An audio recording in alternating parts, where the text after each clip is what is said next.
अरे मोरी मैया, नजर ना लगे। वर्मा परिवार में सुमन अपने पति कमल और 2 बेटे अमन, सागर और सबसे बड़ी बहू रंजू के साथ हंसी खुशी रहा करती है। एक दिन उनके घर उनकी पड़ोसन सरला आती है। क्या बात है सुमन बहन, आजकल तुम बाहर क्यों नहीं आती हो? लगता है बहू तुम्हारी बहुत सेवा करती है, जिस वजह से तुमने बिल्कुल ही बाहर आना जाना बंद कर दिया है। अरे ऐसा थोड़ी ना चलेगा, थोड़ा बहुत हमारे साथ भी उठा बैठा करो। अरे नहीं सरला बहन, ऐसी कोई बात नहीं है। असल में घर में ही छोटे छोटे बहुत सारे काम हो जाते हैं, इससे फुर्सत ही नहीं मिल पाती बाहर आने जाने की। लेकिन अब तुम कह रही हो तो मैं रोज़ शाम को बाहर आ जाया करूँगी तुमसे मिलने। और बताओ क्या चल रहा है घर में? इतना कहते ही सामने से सुमन का बेटा अमन घर आता है और कहता है, माँ, अरे ओ माँ, कहाँ हो आप? अरे बेटा यही हॉल में हूँ। माँ, तुम्हें पता है आज ऑफिस में क्या हुआ? तुम्हारे बेटे को बहुत बड़ा प्रमोशन मिला है। अब देखना, जो भी आपको चाहिए वो ले लेना, मेरी सैलरी पहले से भी दुगनी हो गई है। ये सुनते ही सुमन अमन की बातों को घुमा देती है।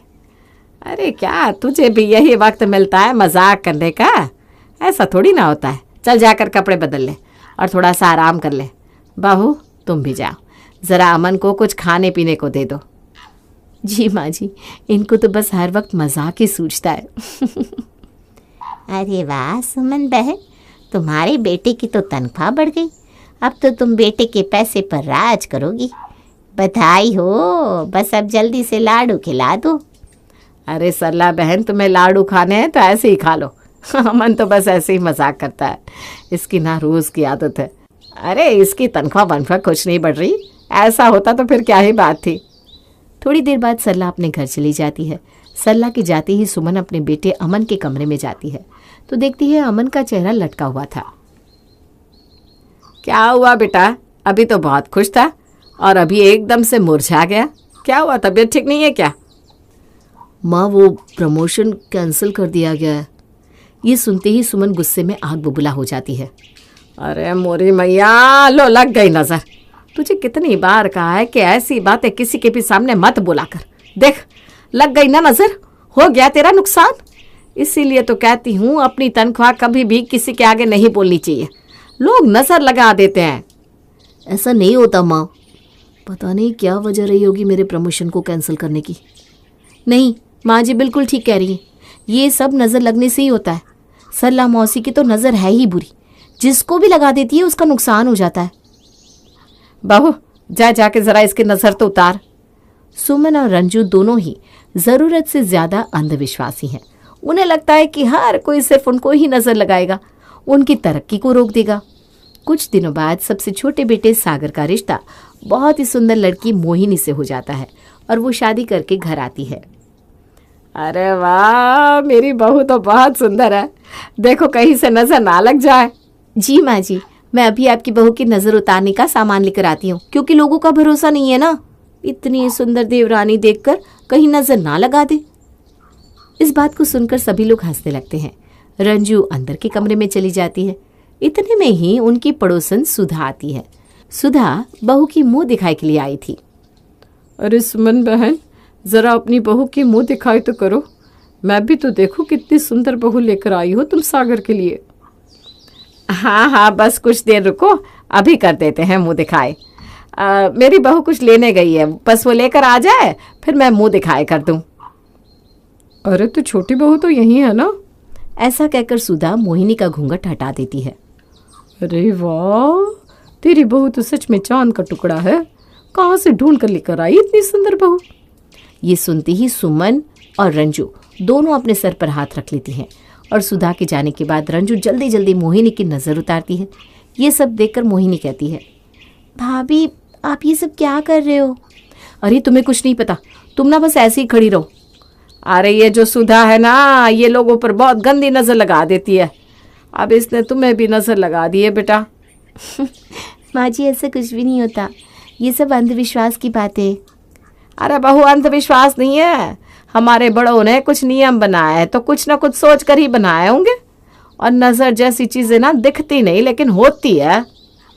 मोहिनी सास और जेठानी से इस बारे में ज़्यादा बहस नहीं करती और अपने कमरे में चली जाती है। अब अगले दिन मोहिनी की तबीयत बहुत खराब हो जाती है, उसे बुखार हो जाता है। इस बारे में जब सुमन और अंजू को पता चलता है तो दोनों ही उसके कमरे में जाती है और कहती हैं, लो लग गई ना नजर, इसीलिए कहा था काला टीका लगा लो। बड़ों की बात न मानने का यही नतीजा होता है। नहीं माँ जी, ऐसा कुछ नहीं है। शादी की वजह से थकान हो गई थी, उसी वजह से मुझे बुखार हो गया है। इसमें नज़र का क्या ही है, और ऐसे कैसे किसी की नज़र किसी को लग सकती है। उन्होंने तो बस तारीफ ही की थी, तारीफ करने से किसी को नज़र थोड़ी ना लगती है।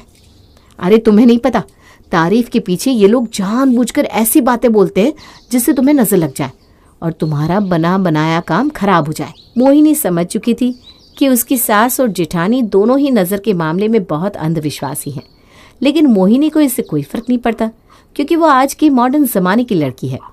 एक दिन जब मोहिनी अपने पति सागर के साथ अपने मायके खाने पर जा रही थी, तभी उनके पड़ोसी शर्मा जी मिल जाते हैं और कहते हैं, अरे वाह सागर बेटा, नई नई शादी और बहू को घुमाने लेकर जा रहे हो। थोड़ा संभल के जाना, बहू को पहली बार बाहर लेकर जा रहे हो ना। जी अंकल, मैं ध्यान रखूँगा। सागर अपनी गाड़ी की तरफ जा ही रहा था कि सुमन उसको आवाज़ देकर घर में बुला लेती है और कहती है, अब तुम्हें कहीं नहीं जाना, बैठो घर पर, कल चले जाना। क्यों माँ, क्या हुआ? अरे कुछ नहीं हुआ, लेकिन अब तुम बाहर नहीं जाओगे। माँ जी, ऐसी क्या बात हो गई? आप कुछ बताओ तो, आखिर आप मना क्यों कर रहे हो? अरे शर्मा जी को देखा कैसे उन्होंने तुम दोनों को नजर लगा दी। अब ना मेरा मन नहीं मान रहा तुम दोनों को बाहर भेजने का। वैसे भी तुम्हें गाड़ी से जाना है और अब मैं नहीं चाहती कि तुम बाहर जाओ। पिताजी, आप देख रहे हो ना माँ क्या कह रही है। माँ अभी भी नज़र के अंधविश्वास को मान रही है। बेटा मैं क्या कहूँ, मैं भी इतने सालों से इस बात को झेल रहा हूँ। अब तू ही देख ले भाई, तुझे क्या करना है। और सुमन की जिद के आगे सागर और मोहिनी झुक जाते हैं और दोनों कहीं नहीं जाते। माँ जी और भाभी को इस अंधविश्वास से बाहर लाना ही पड़ेगा, चाहे इसके लिए मुझे कुछ भी करना पड़े। मोहिनी अपनी दोस्त प्रीति को फ़ोन करती है और उसे सारी बात बताती है। क्या यार, तेरी सास इतनी पुराने ख्यालों की है मोहिनी? नहीं ऐसा तो नहीं है, लेकिन न जाने वो लोग नज़र में इतना ज़्यादा क्यों मानते हैं। तो तुझे कुछ ऐसा करना चाहिए ताकि तेरी सास को सबक मिल जाए और वो समझ पाए कि हर कोई उनको नज़र नहीं लगा रहा। मोहिनी और प्रीति मिलकर एक प्लान बनाते हैं और प्रीति अगले ही दिन मोहिनी के घर आ जाती है और कहती है, आंटी जी नमस्ते, मैं मोहिनी की सहेली हूँ। हाँ बेटी, आराम से बैठो, रुको मैं बहू को बुला देती हूँ। ए बहू, देख तो तेरी सहेली आई है। मोहिनी अपने कमरे से आकर प्रीति से मिलती है और दोनों वहीं हॉल में बैठकर बातें करने लगते हैं। प्रीति बेटा, घर पर सब कुछ ठीक? हाँ जी आंटी जी, सब कुछ बढ़िया है। अरे वाह मोहिनी, तेरा किचन तो बहुत सुंदर है, दिखने में कितना अच्छा लग रहा है। इतनी अच्छी टाइल, इतने अच्छे डेकोर और इतनी अच्छी अलमारी भी बना रखी है। कहना पड़ेगा आंटी जी, आपने किचन को एक नंबर बना रखा है। देख कर ना एकदम मज़ा ही आ गया। किचन हो तो ऐसा, वरना ना हो। इतना कहने के बाद मोहिनी प्रीति से कहती है, अच्छा चल, मैं तुझे अपने कमरे में लेकर चलती हूँ, वहाँ पर बैठकर ना हम आराम से बातें करेंगे। हाँ हाँ हाँ बेटा जाओ। प्रीति मोहिनी के साथ उसके कमरे में जाने लगती है। तभी जेठानी भी वहाँ आ जाती है। भाभी, ये मेरी दोस्त है प्रीति। नमस्ते, आओ मेरे कमरे में बैठो, थोड़ी सी बातें करो। प्रीति और मोहिनी रंजू के कमरे में चली जाती हैं और बैठकर बातें करने लगती हैं। इतने में ही प्रीति पूरे कमरे को देखकर कहती है, भाभी जी आपका कमरा तो बहुत सुंदर है। आपने तो एक एक चीज़ बहुत ध्यान से लगाई है। ऐसा कमरा तो किसी रानी का ही हो सकता है। अगर कमरा हो तो ऐसा हो, वरना ना हो। आपने तो अपना कमरा बहुत सुंदर सजा रखा है।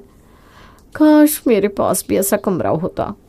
इतना कहने के बाद मोहिनी प्रीति को अपने कमरे में ले जाती है और दोनों बैठकर काफ़ी देर तक बातें करती हैं।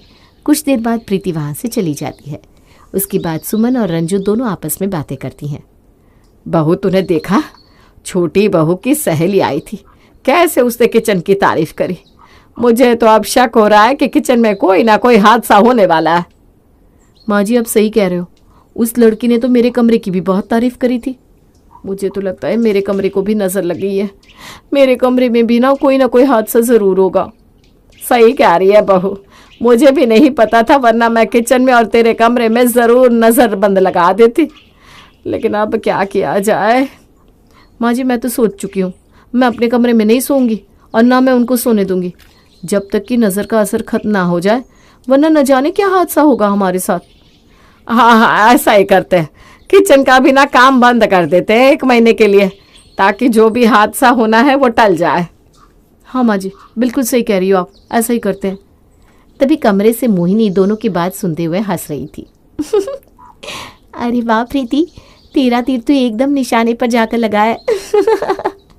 थोड़ी देर बाद मोहिनी बाहर आती है और किचन की तरफ जाने लगती है, तो मोहिनी को रोकते हुए सुमन कहती है, ए छोटी बहू, किचन में मत जाओ, आज किचन में काम नहीं होगा। माँ जी क्या हुआ? आज ना खाना बाहर से आएगा, आज तुम्हें काम करने की ज़रूरत नहीं है, तुम दूसरे काम कर लो। ठीक है माँ जी, जैसा आप कहो। शाम के वक्त जब सब लोग घर आते हैं तब सुमन सबको बताती है, अब से किचन में 1 महीने तक खाना नहीं बनेगा और खाना बाहर से आएगा। ये सुनते ही सब लोग हैरान रह जाते हैं कि सुमन ऐसा क्यों कर रही है, लेकिन कोई भी इस बात पर ज्यादा ध्यान नहीं देता और सभी लोग खाना खाकर सोने जा रहे थे। तब बड़ी बहू कमरे के बाहर अपना बिस्तर लगा रही थी। ये देखकर मोहिनी पूछती है, भाभी आप ये क्या कर रहे हो, कमरे के बाहर क्यों सो रहे हो? अरे कुछ नहीं, असल में ना मेरे कमरे में वास्तु दोष की दिक्कत हो गई है, जिसकी वजह से मैं सोच रही हूँ कि तब तक मैं कमरे के बाहर ही सो जाती हूँ। अरे पागल वागल हो गई हो क्या? जब कमरा है, बेड है, तो कमरे के अंदर चलकर सोना, इतनी गर्मी में बाहर क्यों सोना है? खबरदार जो तुम कमरे में घुसे, ना तुम सोओगे ना मैं। जब तक माँ जी नहीं कहेंगी तब तक कमरे में कोई नहीं सोएगा। अरे ये कैसे बात कर रहे हो तुम दोनों? माँ को क्या लेना देना मेरे कमरे में सोने का? ये बातें सुमन भी सुन लेती है। देखो, जैसा बहू कह रही है वैसा ही कर ले, चुपचाप से बाहर सो जा, और जब तक मैं नहीं कहूंगी कमरे के अंदर कोई नहीं जाएगा। क्या माँ, तुम भी कैसी बातें लेकर बैठ गई हो? सुमन के सामने कोई भी बहस नहीं कर पाता था। अब कुछ दिनों तक लगातार ऐसा ही चल रहा था, जहां पर अमन कमरे के बाहर सो रहा था और बाकी सभी घरवाले बाहर का खाना खा रहे थे। बाहर का खाना खा के सभी लोग परेशान हो जाते हैं, क्योंकि बाहर के खाने में ना ही स्वाद होता है और ना ही हेल्दी होता है। एक दिन सागर कहता है, माँ हमें बाहर का खाना कब तक खाना पड़ेगा? जब तक मैं नहीं कहूंगी तब तक बाहर का ही खाना आएगा। लेकिन माँ ये तो सोचो, जितनी मेरी सैलरी है उतना तो 15 दिन के खाने में ही उड़ गई, अब बाकी के 15 दिन कैसे काम चलेगा? भाग्यवान सागर सही कह रहा है, अगर ऐसा रहा तो बहुत मुश्किल हो जाएगा घर चलना। मैंने तुम लोगों की राय नहीं मांगी है, जब तक मैं नहीं कहूंगी किचन में कोई भी नहीं जाएगा। अब सुमन के आगे कोई भी घर वाला कुछ बोल तो पाता नहीं। ऐसे ही कुछ दिन और निकल जाते हैं। एक दिन सुमन और अंजू दोनों ही परेशान हो जाते हैं और बैठकर बातें करते हैं। माँ जी कब तक ऐसा चलेगा? इतनी गर्मी में कमरे के बाहर सोने में बहुत दिक्कत होती है, और उनकी तो नींद भी नहीं पूरी हो पा रही है, जिस वजह से वो ऑफिस में जाकर ही सो जाते हैं। हाँ बहू, ये तो मैं भी देख रही हूँ, लेकिन मैं क्या करूँ तू बता, अगर कुछ भी गलत हो गया तो इसका जिम्मेदार कौन होगा? हाँ माँ जी, ये तो मुझे भी पता है, लेकिन अब अगर इस बात को लेकर बैठे रहेंगे तो कैसे चलेगा? अभी तक तो कुछ नहीं हुआ, क्या पता कुछ ना हो। हाँ बात तो सही कह रही हो, क्योंकि अगर ऐसे ही चलता रहा तो घर चला पाना मुश्किल हो जाएगा, क्योंकि एक बेटे की तनख्वाह तो सिर्फ बाहर का खाना लाने में ही खर्च हो गई। इतना महंगा खाना है कि पूछो मत। तीनों टाइम अगर बाहर से खाना आएगा तो घर चलना ही मुश्किल हो जाएगा। दोनों सोच समझ कर तय करते हैं कि नज़र वगैरह में इतना नहीं मानना चाहिए। रंजू अपने कमरे में जाकर साफ सफाई करती है और वहीं सुमन मोहिनी को आवाज़ लगाती है, बहू, ओ छोटी बहू, जरा इधर तो आना। जी माँ जी, क्या हुआ? आपने मुझे बुलाया? बाहर से खाना मंगाना है क्या? मैं अभी मंगा देती हूँ, बस 2 मिनट। अरे नहीं नहीं नहीं, खाना बाहर से नहीं आएगा, तुम किचन में जाओ और जल्दी से कुछ अच्छा सा खाना बना दो। फिर उसका क्या होगा जो आपने बोला था, किचन में नज़र लग गई है ना? अरे कुछ भी नहीं होगा, जाकर खाना बना। रंजू भी अपने कमरे से बाहर आ जाती है। रंजू को कमरे से बाहर आता देख मोहिनी पूछती है, भाभी ये आपने क्या किया? आप कमरे में चली गई? आपके कमरे को भी तो नज़र लगी हुई थी, कोई हादसा हो गया तो? इस बात से रंजू भी गुस्सा हो जाती है। अरे जो भी होगा देखा जाएगा, नजर वगैरह कुछ नहीं होता, इतना ज्यादा नहीं सोचना चाहिए। मैं आप दोनों को यही तो समझा रही थी तब से कि नज़र होती है, लेकिन उन पे अंधविश्वास नहीं करना चाहिए, क्योंकि कभी कभी कोई इंसान आपकी तारीफ सच्चे मन से भी करता है, और जो भी इंसान सच्चे मन से तारीफ कर रहा है ज़रूरी नहीं कि उसकी बातों से हमें नज़र लग जाए। हमें इतना नेगेटिव नहीं होना चाहिए। किसी के बारे में अगर हम गलत सोचेंगे तो वो लोग भी आपके बारे में गलत ही सोचेंगे। सुमन समझ जाती है कि ये सब मोहिनी का ही प्लान था, और दोनों उसके बाद से अंधविश्वास करना बंद कर देती हैं। तुम ठीक कह रही हो बहू, अब से हम इस बात का ध्यान रखेंगे। शाम को जब दोनों बेटे घर आते हैं तो दोनों बेटे ये देखकर खुश होते हैं कि किचन में और रंजू अपने कमरे